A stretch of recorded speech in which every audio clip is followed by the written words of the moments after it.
My name is Eric Kimondo, and in studio with us today, we have been graced with the presence of Mr. Simon Kamau, who is from OptiPro Limited, and he's here today to discuss with us the topic winning in the marketplace.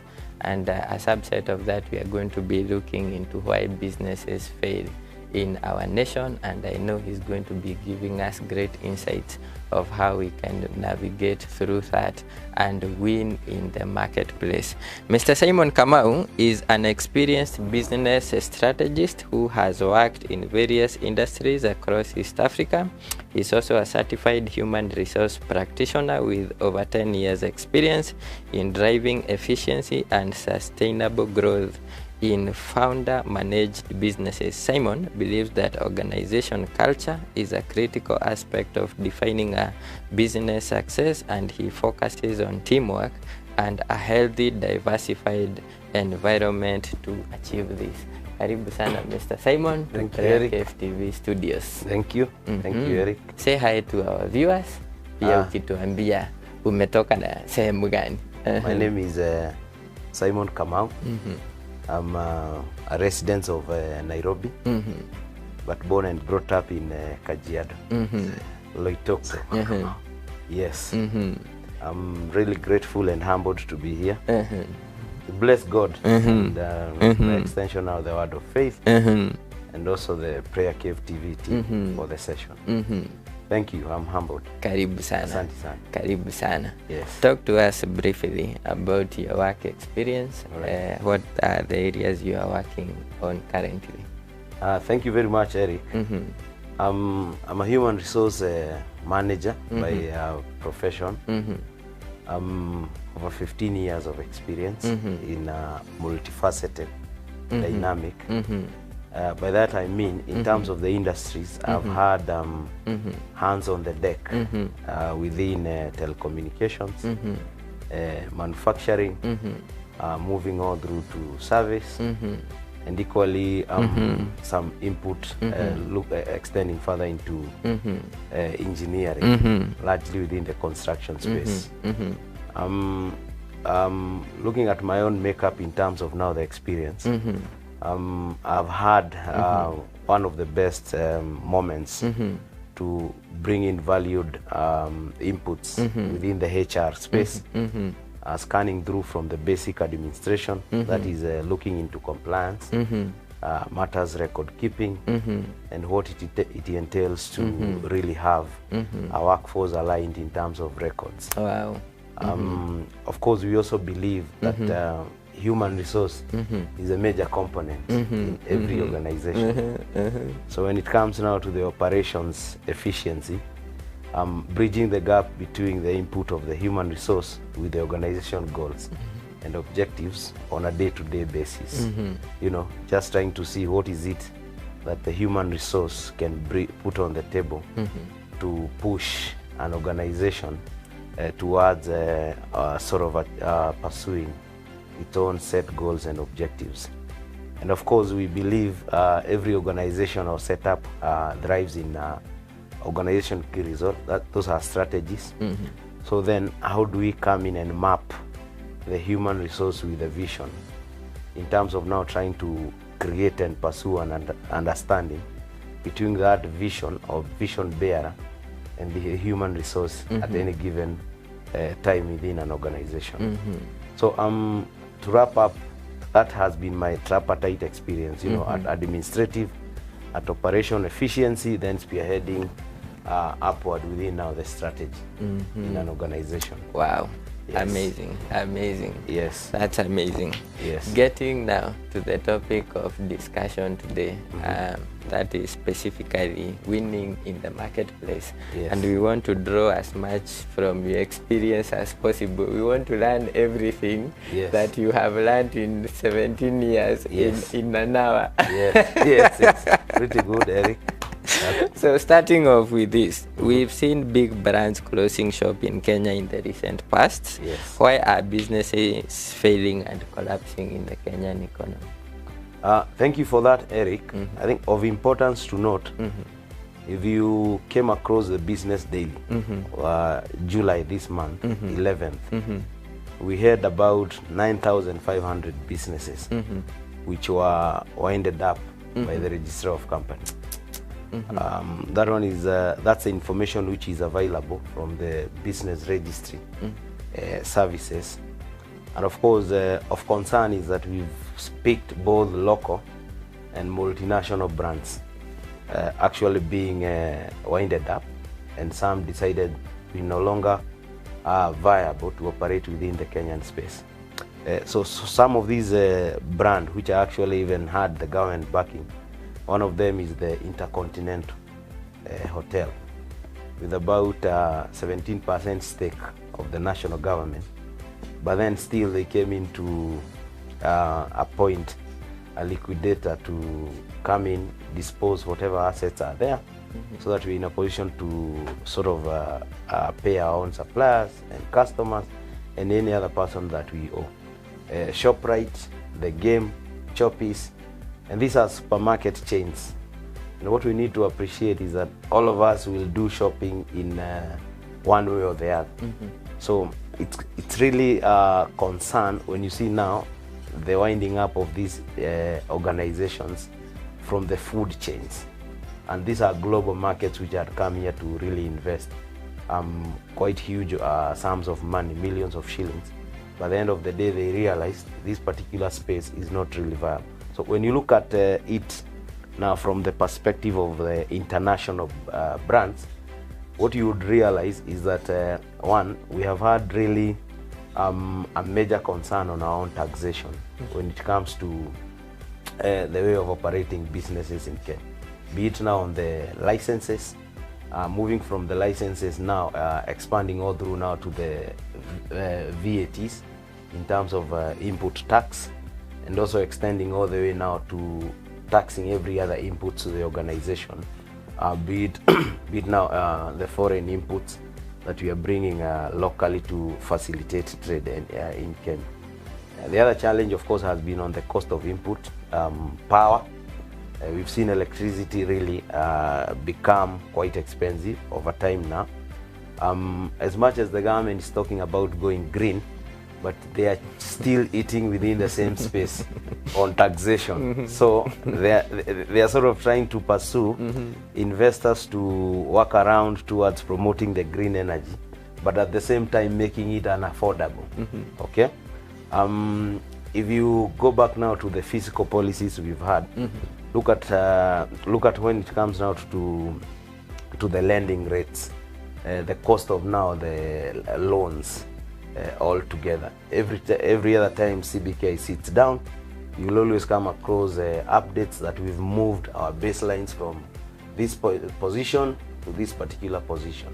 So all these inputs, if you evaluate them in a one-stop shop, what you're picking is that they're equally pursuing and moving now these investors to really hard to consider it in terms of now their continued operations in Kenya, because the situation is not really getting anywhere closer to being good, but rather it's actually escalating as time goes by, and that is on the international brands. If you come back now to Kenya, they go through the same experience as I have packaged in terms of now the taxation, the lending rates, and the cost of inputs. Then now within now the local brands, what we've actually picked to be quite expensive will either be mismanagement, aggressiveness to diversify and expand your markets without necessarily putting hands on the deck, research and surveys to just understand what is this expansion all about and what is it that I stand to benefit. One of the brands which found themselves in that particular mess is actually Nakumatt. By 2015, Nakumatt revenue turnover annual was about 50 billion. Today, as we speak, we do not have that retailer in the market. So what does that mean? The VAT gone, pay as you earn gone, NSSF, NHIF, employment. These people had suppliers, you know. They were also borrowing from various banks, you know. We had customers who are really convenient to shop within those particular outlets.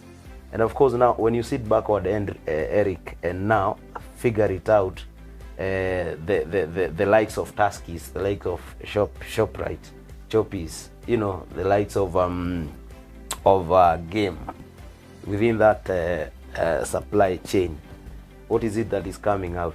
The government has lost annually from 2015 all through to 2021 close to 500 billion worth in terms of taxation, and the same input in terms of now the bucket expands to cover the various people looking at the social impact will really dependent on these particular retailers are their sole employers.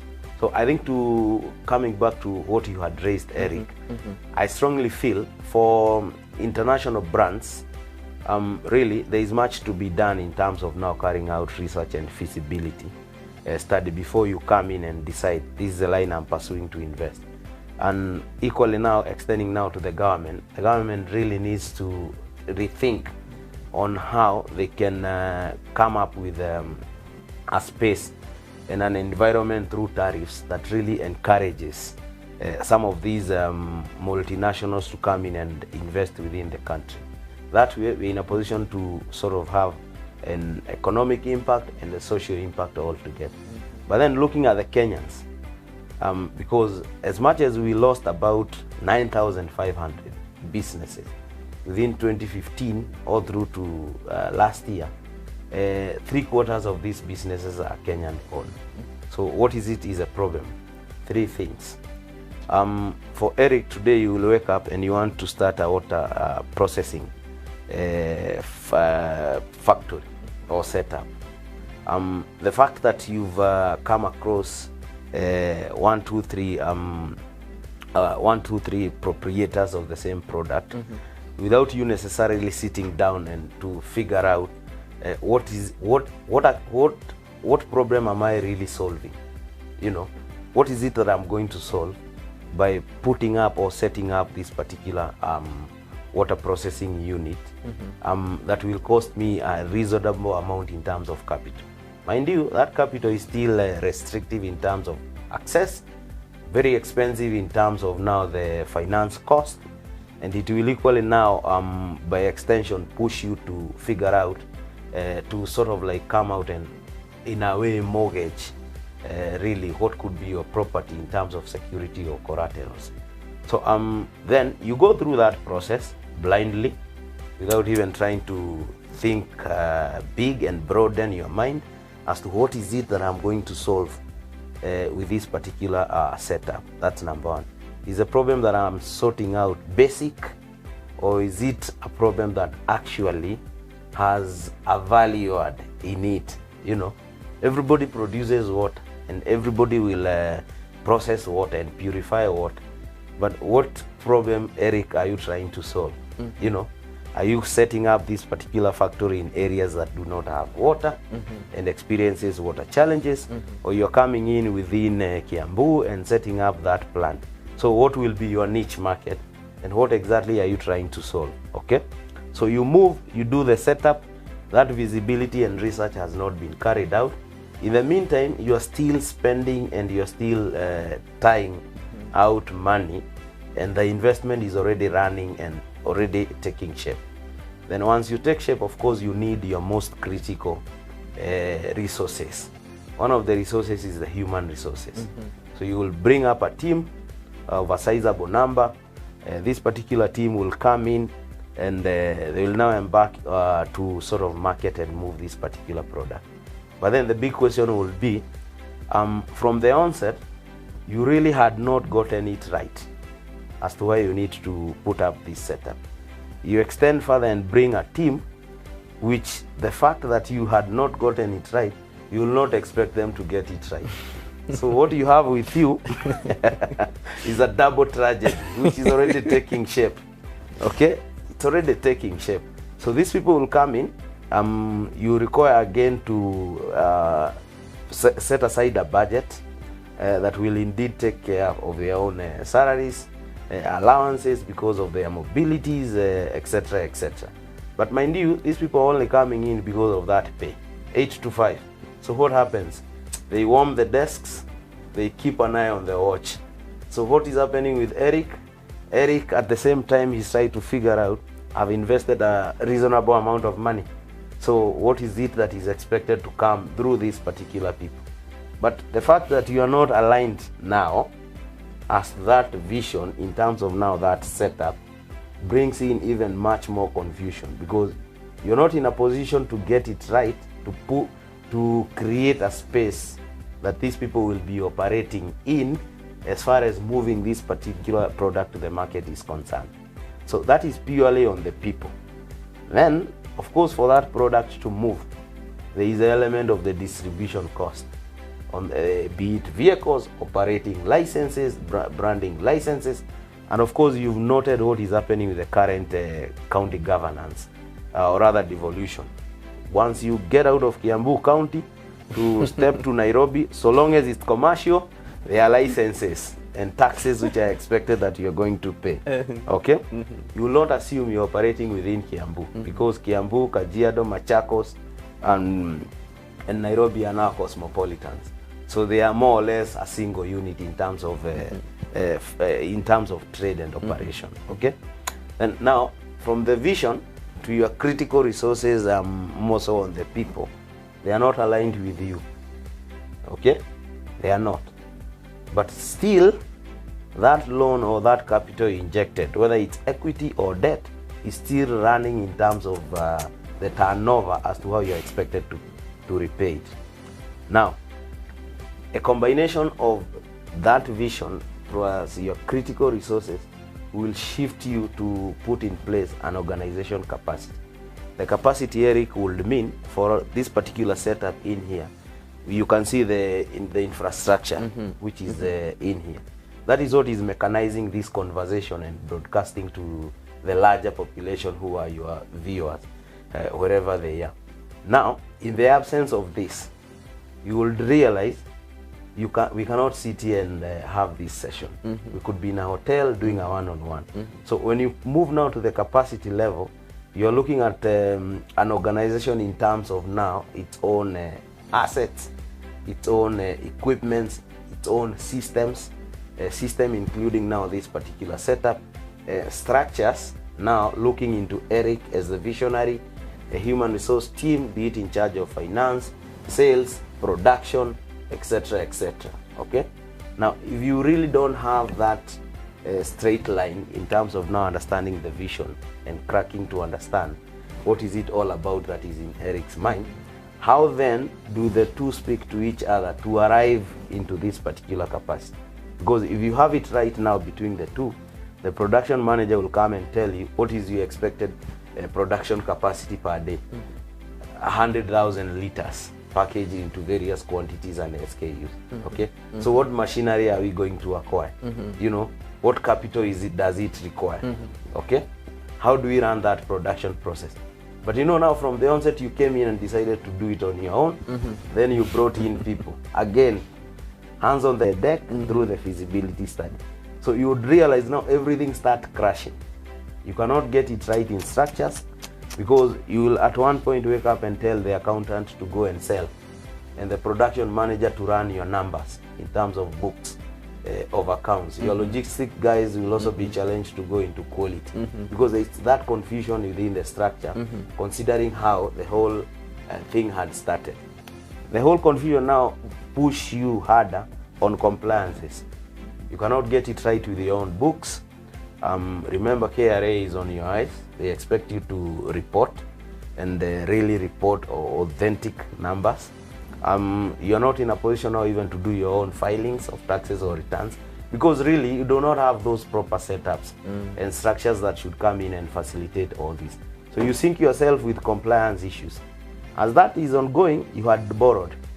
So your partners, that is the banks, are actually on you. We expected the turnover of these payments to be monthly these dates. No sales, nothing is coming in. So what happens to you and the banks? The conversation starts again. How are we going to recover our money? Suppliers who are giving you raw materials and supporting you within that value chain, same conversation. How do we move? So really, when you look at it, Eric, if the vision in terms of mapping from the initiation is not gotten right, then putting up resources in terms of human resource who have the right competences, attitudes, mindset, who understands this craft and can come in and reason with you, within that line itself, succession planning is affected. Then you cannot achieve the capacity. If you get it now, extremely that bad, you're either in receivership, winding up, mergers and acquisitions, or you're in profits or shareholder value if you crack it right. You've described quite an extensive problem from multinationals that are operating in Kenya to Kenyan-based owned businesses. And a common factor seems to, we miss it in the feasibility study. Yes. And just give us insight on this, because we want to navigate through the murky waters of entrepreneurship, because there is need for entrepreneurship in our country. Yes. Because the employment rate is low, the number of jobs are not many for all of us. We need to do something with our hands. So where do we start with this feasibility study? How do we make sure we comb everything and avoid the blind spots before we get into entrepreneurship? No, thank you, Eric. I agree with you. We must continuously not stop. The fact that we have seen quite a number shutting off vis-a-vis how many are coming up. One of the biggest mistakes or blunders that have come across, when an idea falls into your own mind, it's only fair and reasonable to put it in a perspective of practicality by way of figuring out this particular idea end to end. Okay? If today you decide to acquire a TV station, for example, let's just use that as an example. I think what you need to differentiate is the fact that at the end of the day, what drives you is the consumer. Okay? And that consumer will actually be owned by you because you are creating a solution. So how we get it right now within the feasibility study, the first question, Eric, every time before you do anything, you need to ask yourself, what problem am I solving? Okay? What is it that am I solving? It's not a matter of saying, Doreen has her own TV station, I'm going to also open mine. She's doing very well, you know? She's doing very well. So I think I can come up and open my own TV station. We work in the same TV station at some point, so I also need to come and open mine. So what you need to ask yourself, what problem are you solving in the first place? When you figure out and put it down in terms of now a problem statement, what comes through your mind is a thought process of how, in terms of now the approaches or the framework. You know, the framework is purely research, in that once you map a problem that you need to come out and fix, then what framework are you going to use to walk through a research, or rather a fact finding, to test that particular problem statement? Okay? By the time you are really running from the actions that you need to take, the approaches, the stakeholders, and the outcomes of that particular process, you will actually be in a state of mind, like, I need to proceed or not. Okay? Mind you, this particular discussion does not necessarily involve a monologue conversation. Not at all. Not at all, Eric. Usijiongeleshe. Usijiongeleshe. Shika mtu mmoja wawili, you know, share with them what is it that you are thinking or what you are imagining. It must not necessarily, me as Eric, I want to open a TV station. No. You can even test your idea through Felix. If a TV station was to be opened in this particular time and town and city, what do you think will be some of the issues that it will be addressing? You know, he'll give you 1, 2, 3, 4, 5 ideas, and between 1 to 5, either one will be right or all of them will be dead. So if you go past 1, out of 5, there's a problem within that particular conversation. Because then you'll pick what we call a divided mindset and a divided attention. And you start now refocusing your mind within not a single purpose, but rather thinking and trying to figure out what is it I can do to do this and equally get it right. So you have like a double edge in terms of approach. So if you look at now for our case, what we are saying, how comes several businesses are failing within the Kenyan economy? That's how we have picked it. That single problem statement, okay? And the approach now becomes the conversation that we are putting here. That locally, these are some of the dimensions. Globally, these are some of the issues that needs to be addressed, largely by the government in this now perspective. But now, now getting back to what you had raised, still within the feasibility, now you've really crafted a problem statement, you've decided the approach or framework that you're going to use, then once you have now the outcomes, you package it in form of a model. The model is a solution, in that at any given time, you're in a position to sell that particular solution to handle that problem statement within a bigger perspective or even small perspective, but you're getting it right. So how we need to package ourselves, let us not rush when it comes to our investment decisions and policies, but rather give it a thought process that includes figuring out that you as a vision bearer or the founder, you're now the consumer of that product. How many founders do we have, Eric, who have products that they cannot consume themselves? I don't know whether you have experienced that. Yes, you're a tailor, but you cannot, you do not necessarily make use of your own product. Now, how will you describe that? Walisema hata CEO hapo anatumia iPhone. So these conversations are not new.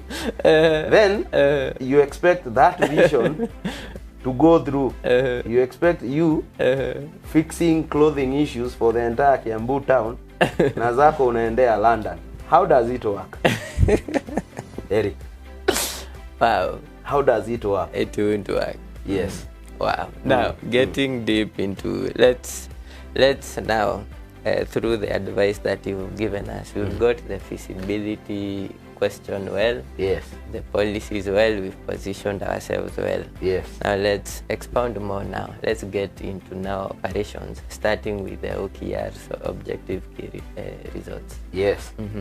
Of course, a mission is a simple, distinct statement, but that is what defines every other institution or every other enterprise. Within that particular mission, we're in a position to see where is it that this particular institution is headed in terms of the direction. Okay? So when you get now to the organization key results, you really need to come out and put in place what direction is it that you are heading and what approaches are you taking now in terms of the strategy. Okay? So you really mechanize that particular conversation to tell us, when I go to, let's say, Eric Clothing, this is exactly what we do or we offer to our own customers. Okay? And within 3 to 5 years of time, we will not only be operating within the Kenyan space, we will equally have expanded to the East Africa. Okay? Because we believe our own product in terms of quality, coupled with that vision now that has undergone that makeup process cumulatively, will actually have to come in at some point, outlive us either in terms of capacity and demand, or also equally in terms of when we go to the next world. Okay? So that particular mission and that particular strategy is what starts defining an organization culture. Because the culture is purely four-faced. You have that governing body or principle, and that is equally now the unification of that particular enterprise in terms of its setup. What do we as founder and as a team ascribe ourselves to? Okay, then of course we have now the structure. We had really touched about the structure. What is the flow of communication? How does decision making run? How do we go about approaching towards various issues, be it complaints, be it improvements, be it solution, be it policy development? Okay, then of course we have now our unity of purpose. Every other entrepreneur, Eric, usiwahi danganywa na mtu.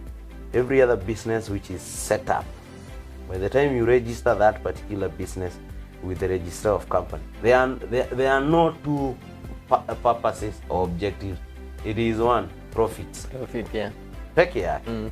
Ingine, people come in and say, you know, sisi tunakuanga, we just want to support people through our own initiatives and the likes. But then when you go internally, unakuta they also have audited books of accounts. They are chasing numbers, etc., etc. And of course, the last one in the culture is now the rituals. The rituals are now your own visions. You know, what is it that you have in terms of long term that you really need to pursue? So at this point in time, your setup is actually clear as to direction, as to what will actually be running for the next 3 years, and how do we go about in terms of dispensation of our mandate, etc., etc., and what is it that we are aiming at? Profits within, profits outside East Africa. Now, once you're through with that particular top line, in terms of now the definition and coming up with the required setup, the next item here will be now the human resources. You will assume, Eric, you have an employee among within your own organization who really has no idea what you have hired them to do. And this way, what do I mean? Either in terms of technically academia, what they studied in school, and in terms now on the job experience, they are equally challenged. So put yourself in that perspective of mind. They have no idea. This is someone who is in production. He does not even understand what that production is. So when it comes to human resources, and this is the biggest component that have seen organizations surrender. If you go to Nakumatt, fraud. People decided to trade with this particular retailer. Goods are being received, but are they really being received? And this information is all over. You can actually access it. So that particular person you hire or on board has to come in and have 3 attributes. One is the competence. Okay? As much as there is element of trainings on the job, but when it comes now to the fact that they must really get to understand their craft and discharge it in form of responsibilities and duties, that actually should not be negotiable. So that competence should never be in doubt. The next one will now be on their own attitude. A good attitude will always do anything. It's the mind. They will pick Eric as a founder or as the vision leader, flop in a certain process or discussion, and they will move with speed to correct them with suggestions and solutions that speaks to Eric's in terms of vision. Okay? Then number 3, that loyalty is very important, because if you are indeed working for the prayer cave through the word of faith, but then when you step outside here, you're saying this is one of the difficult environments to work with, then what is it that we are saying? And remember, these employees are actually an ecosystem. They have friends, they have their relatives, they have their own families, they have colleagues, they interact with customers, they interact with suppliers, they interact with the banks, they carry you. These are simple as that. So when you have the right competence, the attitude and loyalty, your succession planning is fixed. So what do I mean with succession planning? If today God says, Simon, come, okay, OptiPro still has to run. because the vision and the team understands fully end to end. This is why we exist. Not this is why Eric exists. This is why we exist. And this particular team is the same people who will come, Eric, and now get it right in terms of structures. You know, from Eric, maybe Eric has a board of advisors, then he's an MD, then he has a team down here that runs the management, and they have their team in terms of now the execution. These are the same people who now mechanizes that structure, in that at any given time you have that flow of decision making, that flow of communication, that flow in terms of addressing what is it that you guys are specifically doing. So you will be interested to really also appreciate, even within now the church setup or any other, even in looking at the executive, you have the president who is the head of state. If you go to parliament, you have the speaker. If you go to judiciary, you have the chief justice. And that's the same structure I'm now trying to talk about. Wow. They independently operate. Then these are the same now people, the human resource, who put up systems. This is how we need to control how much we are spending on raw materials, be it fuel, how much we are processing in terms of our own taxation, when should we file our own returns and pay taxes, you know, what are our controls as far as our own spending and income is concerned, how do we invoice, how do we go about the reconciliation of debt, etc., etc. So you land into compliance with the government in terms of now the taxation, because these people are right. So they are now duplicating it at the capacity level to mechanize to achieve a seamless flow in terms of processes. Simon. Yes, Eric. Let's pick this conversation up from organization capabilities and capacity. No, thank you, Eric. Mapping the two, this is where succession planning begins. I know what could be going through your mind, and many of the viewers will be immediately the founder, or by extension the second generation. By the time it hits to the third, it's gone. You know, what is it that is a challenge? It's purely on succession planning. As much as you have it right in terms of the strategy and the direction and the journey that you need to undertake, the next question, or rather big discussion, will be how then does this particular entity or enterprise or business outlives myself? Okay. Outliving yourself means you've put up right mechanism in place to hand over, because it's purely handover. You might not necessarily go and meet your maker. You will also sort of like be of old age, so you're not in a position to continue running and managing that business end to end, and it has been. But you will equally appreciate the fact that you need these businesses to really live and continue serving and solving various problems as time goes by. So when you look at now the succession planning, it's purely founded on what critical resources do you have in place. And as I had mentioned earlier, one of the critical resources goes back still to the people. And I put it very clear, once you being now the founder or the vision bearer, if you have a team now through your structure that fully understands and onboards this particular business end to end, then there should be no gap or worry as to how that business should run. What is quite interesting with our economy as a country, as much as technology is evolving, we are still people driven. Africans are known to really operate and function in a relationship perspective, in that I have a relationship with you, so the extension to own the brand and continue trading as far as my clientele needs are concerned have been known to shift from an organization to a personal relationship in terms of now the looking at now the customer organization relationship. So what that means is that each and every organization should now come out and ensure and secure itself within the space of the capacity development. The capacity development will mean one day Simon will wake up and decide, I'm no longer interested in supporting OptiPro, for example. And you know how Kenyans behave.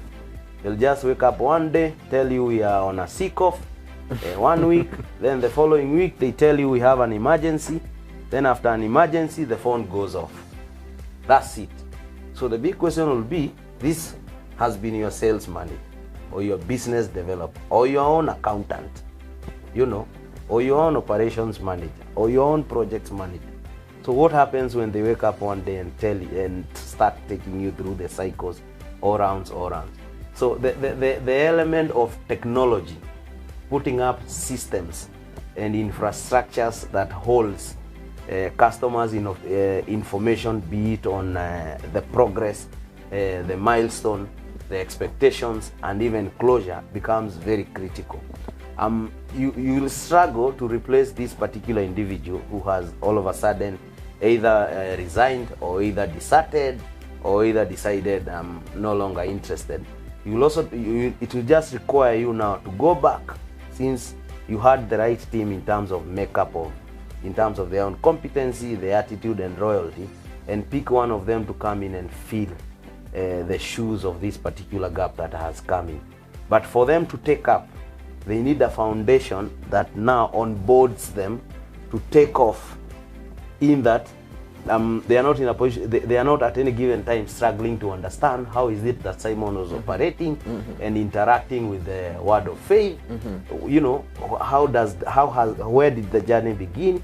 Where is the journey currently is? They are not struggling, because the gap that we cover ourselves through data management and information management becomes quite critical when somebody has to come in and take over certain roles or positions. So as much as we will invest much on the people, which becomes quite primary, our secondary has to be now embedded through now the rightful structure, which now maps to draw the vision downhill to the people, and the same is now reflected when it comes to the organization capacity, in terms of the structures, the systems, the compliances, and equal now looking into your own stakeholders in a bigger perspective in terms of continuity. Yes. Yes. Wow. What can companies do to mitigate these issues that we have described? For me, that's a very strong observation. Every time you're in a problem, you sort of like either sick or unwell. So you first need to appreciate that I'm unwell.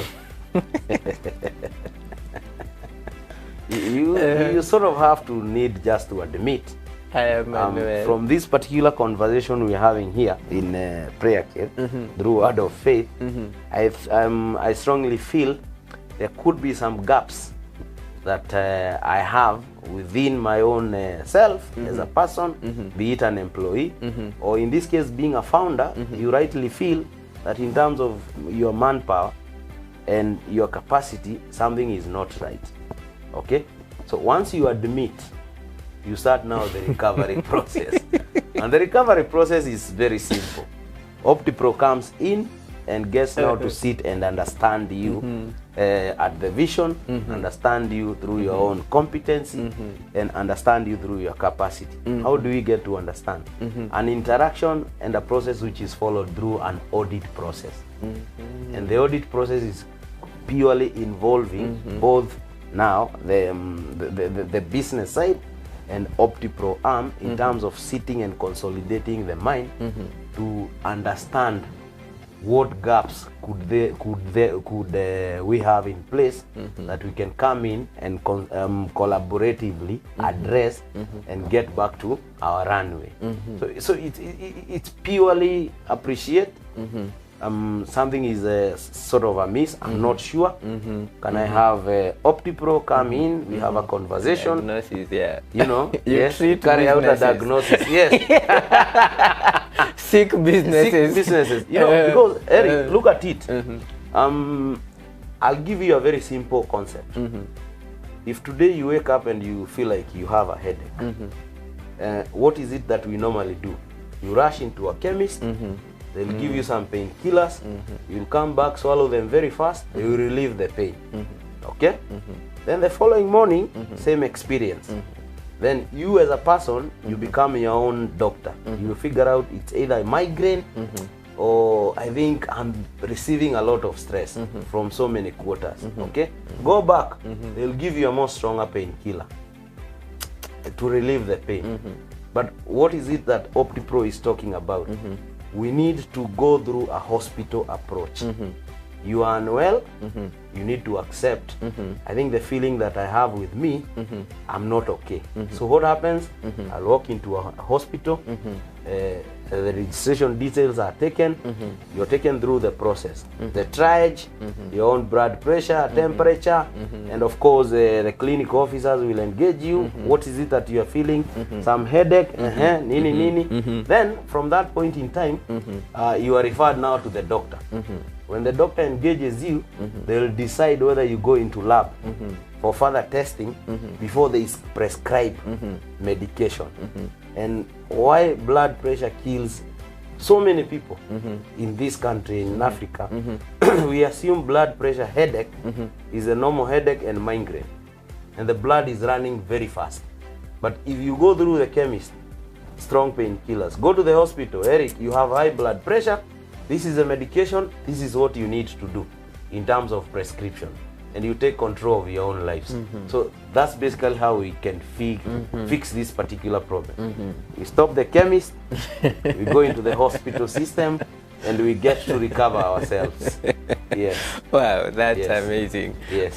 Let me ask this for our viewers, because I know the question is always, are consultancy services affordable? How much does it take to assess a business and its feasibility from a consulting point of view, cost? No, thank you very much. Number one, the single problem we are solving is that business are shutting down. So what OptiPro is out to do is to create an impact in that organizations outlive the owners. That is the immediate impact. Okay? Number two, when it gets now to our engagements, until we go through that hospital process of getting to understand what issues would you be going through, then we cannot come and say, Eric, we have a 250 invoice for you. What if you do not have any issues? You only needed some, you know, sometimes you talk to someone and you go back to the cost, and I have charged you 250. So we will only get to agree on terms of now the commercials when you get to establish what is the exact gap. But can you say it's affordable? Yes. Very affordable. Very much affordable. So, you know, sometimes we end up losing a lot of money in trial and experiments other than go the consultancy route because of the perception that consultancy is expensive. Very much affordable, Eric. You'll have services which will go for 100K. Some will tell you just come and do an audit for me, about 50,000. Some will tell you we need a journey for about 6 months. We'll equally agree, is it 150, is it 200?